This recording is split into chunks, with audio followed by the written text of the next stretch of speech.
Screening po, yung pagsiscreen po nung tenga. So, yun po ay may hearing test na kino-cover po ng PhilHealth para po ma-detect yung maaga pa lang yung mga batang may hearing problem.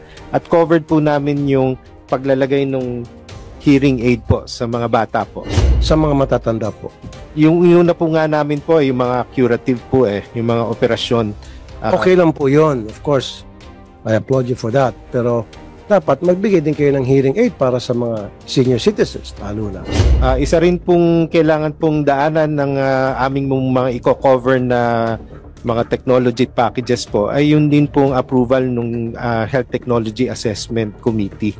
So yun po ay nakasaad din sa batas natin na pinag-aaralan po yung mga technology po na talagang meron pong bisa para po bago namin bayaran. So ibig sabihin hindi mabisa ang technology na hearing aid?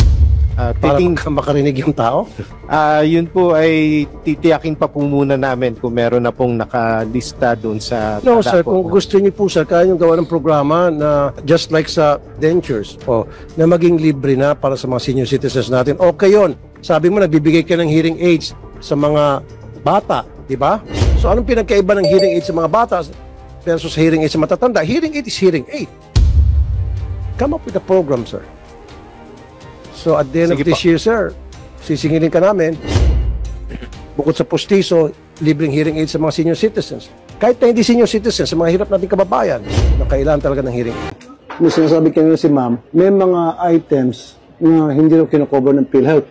Kaya napipilitan yung mga indigent natin mga pasyente na magbayad. Dapat, nung last hearing namin, covered na lahat ng PhilHealth. So kung halimbawa, si Juan, tricycle driver lang at isang kahig isang tuka, nagkasakit, napunta rito. Dapat po full coverage.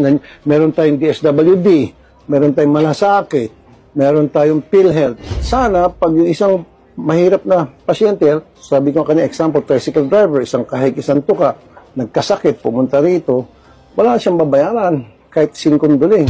Pagka po, sir, hindi po yun nako-cover ni PhilHealth po lahat po. Yung may excess po, inilalapit po namin sila sa malasakit. And then, nako-cover po lahat yun yung malasakit. Ano po yung mga hindi kino-cover halimbawa ng PhilHealth? Nasa package po kasi nila yun Kung ano lang po yung case rate na ibinigay po ng doctor sa kanila, final diagnosis, then titingnan po namin sila dun sa kino-cover po ng PhilHealth. And then, that's the time. Kung mag-e-excess po yun, kung humaba po yung length of stay niya, magkakaroon po ng excess, dun lang po sila lalapit na. Pag nagkaroon ng excess, then lalapit sa DSWD. Po. And then, kung hindi, lalapit sa malasakit. And then, ang ending, walang babayaran siya. Po. Okay, yun ang good news. Hello. Screening po, yung pagsiscreen po nung tenga. So, yun po ay may hearing test na kino-cover po ng PhilHealth para po ma-detect yung maaga pa lang yung mga batang may hearing problem. At covered po namin yung paglalagay ng hearing aid po sa mga bata po.